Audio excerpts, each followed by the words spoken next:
We're counting down the 10 fast food chains collapsing across America in 2025.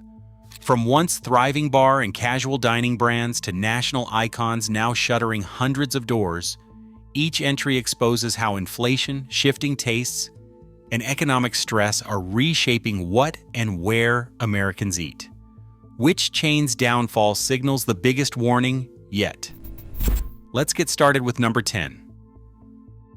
Bar Louie once promised a new kind of nightlife, upscale cocktails, modern pub food, and a lively atmosphere that drew crowds from Chicago to Dallas. In March 2025, the chain filed for Chapter 11 bankruptcy for the second time in 5 years. At its peak in 2020, Bar Louie operated 134 locations. By the time of the latest bankruptcy, only 48 remained, a collapse of nearly 2/3 of its footprint. The company abruptly shuttered 14 more units just before filing, leaving empty storefronts in states like Tennessee, Colorado, and Ohio. Years of aggressive, debt-fueled expansion left Bar Louie exposed when costs soared and customers stopped coming. Financial filings revealed liabilities between $50 million and $100 million, with cash reserves nearly depleted. Efforts to revive the brand, including menu refreshes, new management, and discounted franchise fees, failed to reverse the losses.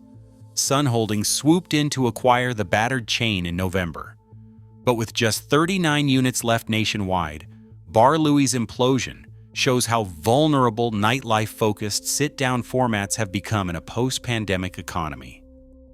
Hooters filed for Chapter 11 bankruptcy in March 2025, sending a jolt through the casual dining world. 3 months later, the company walked back its public promise to keep doors open, shuttering 30 restaurants in a single wave. Locations from Florida to Ohio went dark almost overnight, leaving neon owl signs flickering above empty parking lots. The closures hit both big cities and smaller towns, erasing a brand that once thrived on its unique blend of sports, wings, and themed service. Even after bankruptcy protection, the chain struggled to adapt, with executives blaming a challenging operating environment as patrons and profits disappeared. A former shift manager in Houston described staff being told no stores would close and then being told not to come in the next day. Hooters' rapid contraction shows how inflexible branding and experiential dining are now liabilities, not strengths, in a market where survival demands constant reinvention. TGI Fridays filed for Chapter 11 bankruptcy in November 2024, sending shockwaves through the casual dining sector. Within just 5 months, the chain's United States footprint shrank from nearly 200 locations to only 85. That is 115 restaurants shuttered in less than half a year, one of the most dramatic contractions in the industry. For many shopping centers and suburban strips, Fridays was not just another eatery, it was the anchor tenant, the place that pulled in crowds and set the pace for foot traffic. When those red-striped awnings disappeared, neighboring quick-service restaurants felt the fallout almost immediately. Lease rejections cascaded through commercial real estate filings, and foot traffic analytics showed a double-digit drop for adjacent fast food outlets. A city planner in Ohio described it as a domino effect. Once the anchor goes, the whole row starts to empty out. The loss of Fridays is not just about one brand's bankruptcy, it is a warning shot for every strip mall quick-service restaurant that depends on the spillover from sit-down dining. The collapse of these anchors accelerates the risk of food deserts, especially in the suburbs and towns where alternatives are already thin. Hardee's once stood as a fixture across the rural Midwest and South, its red star marking nearly every highway exit from Alabama to North Dakota. At its peak, the chain counted more than 4,000 restaurants. Today, that number has collapsed to about 1,700, a loss of over 2,300 units, and the retrenchment continues. In 2024 and 2025, closures swept through small towns in Alabama, Mississippi, and Kentucky, with local news reporting Hardee's disappearing from main streets that relied on the chain for quick, affordable meals. In Minnesota, communities like Mankato and Sleepy Eye lost their last Hardee's within weeks of each other, leaving residents with few alternatives. The contraction is not just about shrinking demand. Franchisees have been locked in disputes with parent company CKE Restaurants over technology fees and mandatory digital upgrades.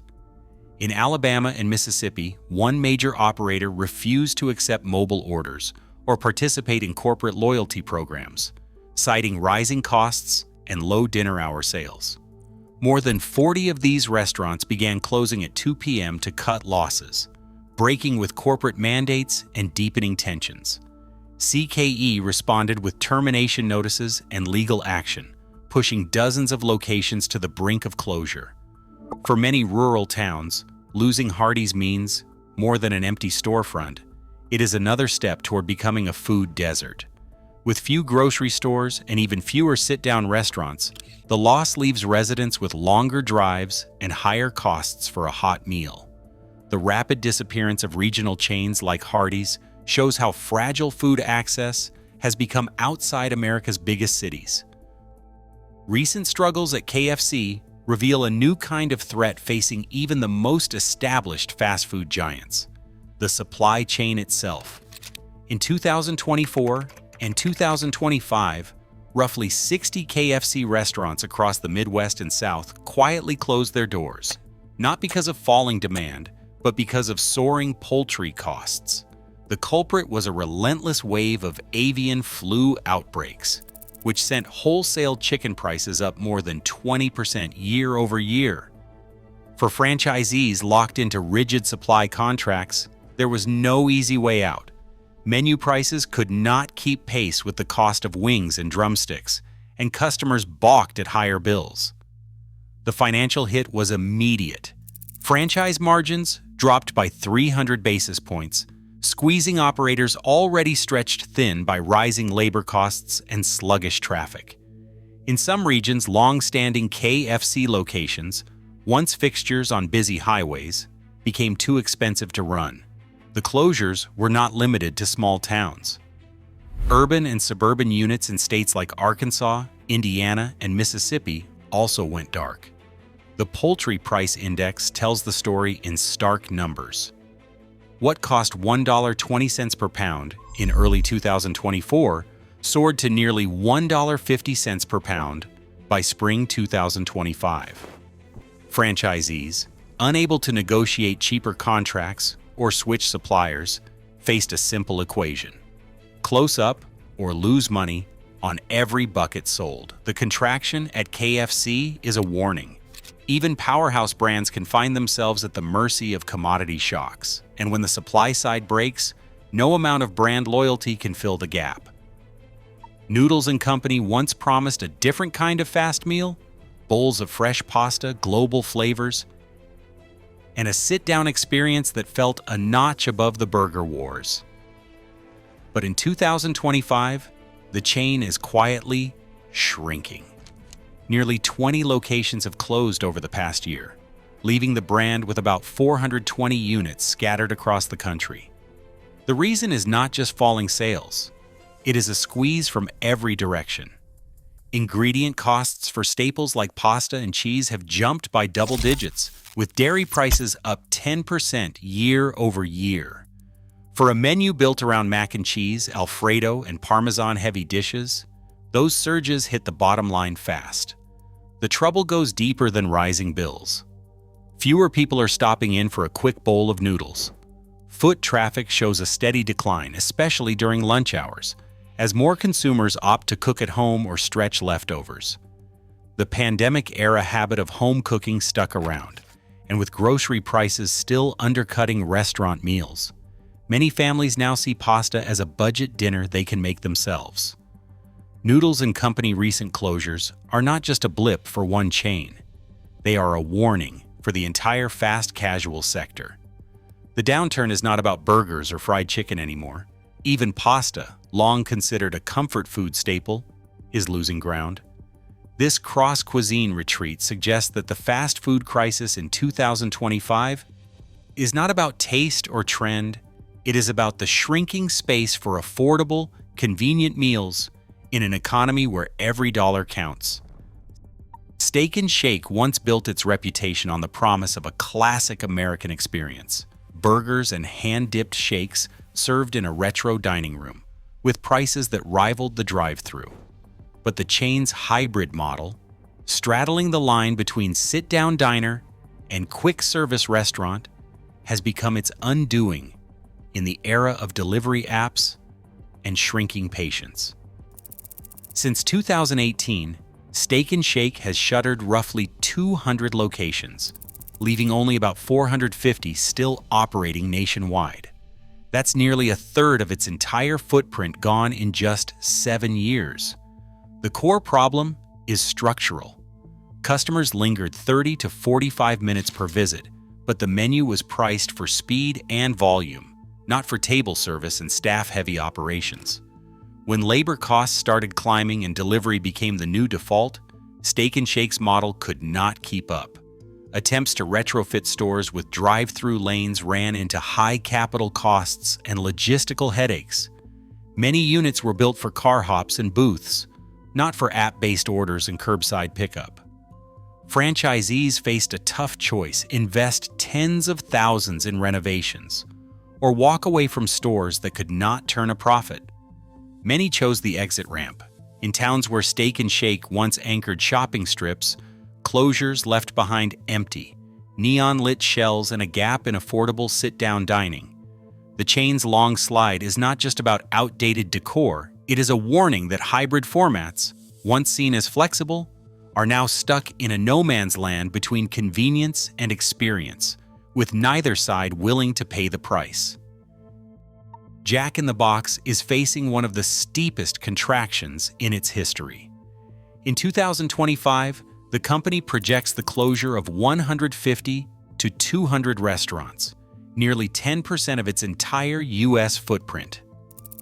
With about 2,200 units nationwide, this is not a handful of underperformers quietly disappearing.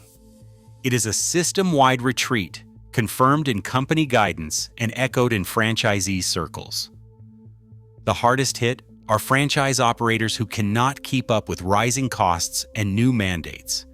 In Texas, a cluster of franchisees abruptly shut down more than 24 locations after failing to secure funding for required remodels. Corporate insisted on digital menu boards, upgraded kitchens, and new point-of-sale systems, investments that can run $100,000 or more per restaurant. For operators already squeezed by higher wages and shrinking margins, the math just did not work. Labor shortages compound the problem. In cities like Houston and Dallas, some Jack in the Box stores struggled to stay open past midnight, a blow to a brand that once thrived on late-night business. Short-staffed crews meant slower service and frustrated customers, driving traffic even lower. The company's west and southwest strongholds, once reliable markets, now see clusters of darkened storefronts and empty lots. Franchisees in Arizona and California have defaulted on leases, unable to meet both royalty payments and local wage laws. The contraction is not just a response to falling sales. It is a reckoning with a business model that depends on franchisees' financial health. When operators cannot afford upgrades or cover payroll, locations vanish, sometimes overnight. Jack in the Box's projected closures for 2025 are a warning to the industry. Even diversified menus and decades of brand loyalty cannot shield a chain from the new economics of fast food. The coming year will redraw the map for this once expanding brand, leaving gaps across regions that once counted on a Jack in the Box at every major intersection. Arby's, long known for its roast beef sandwiches and curly fries, is quietly shrinking. In 2024 alone, the chain closed 48 locations across the country, with at least 14 more shuttered in 8 different states just months into 2025. That is over 60 stores gone in less than 2 years, a steady drip that is easy to miss until you map the empty lots from Ohio to Arizona. The closures do not just represent a handful of underperformers. They are a warning about what happens when a niche menu runs headlong into the realities of inflation and changing habits. Rising beef prices have hit Arby's especially hard. When the cost of roast beef climbs 10 or 15%, franchisees cannot simply pass it all on to customers, not when a sandwich already goes for $7 or $8.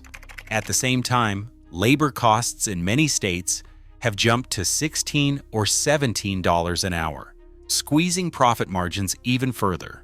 For operators running 3 or 4 stores in smaller markets, the math just does not work anymore. Some have walked away from leases mid-term, leaving behind faded signs and drive-thrus filled with weeds. There is also a delivery problem that is unique to Arby's. Unlike burgers or pizza, a roast beef sandwich does not travel well. By the time it arrives at your door, the bun is soggy and the meat has cooled, making third-party delivery a losing proposition. With more Americans ordering through apps, Arby's has struggled to capture digital sales that now prop up other chains. Attempts to diversify the menu, chicken sliders, wraps, even fish, have not moved the needle. The core customer base is aging, and younger diners are looking elsewhere for quick meals. Arby's still operates more than 3,300 restaurants nationwide, but the pace of closures is accelerating. Franchisees in the Midwest and Southeast have been especially hard hit, with local news in places like Indiana and Georgia reporting multiple locations going dark within weeks. Each closure chips away at the chain's national footprint and exposes the limits of a specialty fast food model in a year when every dollar counts. If roast beef cannot survive the delivery era or the cost squeeze, it raises uncomfortable questions for every other niche player left standing. Wendy's, a fixture of the American fast food landscape since 1969, is now facing the sharpest contraction in its history. The company has confirmed it will close a mid-single-digit percentage of its 6,011 U.S. restaurants, about 300 locations, over the coming months. This is not a quiet trim at the margins. It is the largest retreat by a major burger chain since the Great Recession, and it lands hardest in suburban and lower-income communities that have long relied on Wendy's for an affordable meal. The numbers tell the story. Same-store sales have dropped 4% year over year, a rare slip for a brand that built its reputation on value and consistency. Corporate filings point to a simple, brutal reality. Lower-income customers are visiting less often, and when they do, they are spending less. The classic Wendy's meal, burger, fries, and a drink, now costs close to $13 in many markets. For families watching every dollar, that is no longer a quick fix for dinner. Instead, they are shopping at Aldi, cooking at home, or skipping meals out altogether. For franchisees, the math is even harsher. Food and labor costs have soared, but menu prices cannot keep pace without driving away even more customers. Margins have thinned to the breaking point. Hundreds of operators now face the choice between taking on more debt or walking away from stores that no longer turn a profit. Each closure means lost jobs. By some estimates, as many as 10,000 positions could disappear in this round alone.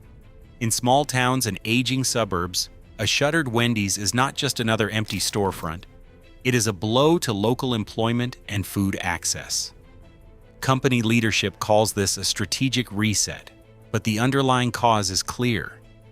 The old assumption that fast food is recession-proof no longer holds.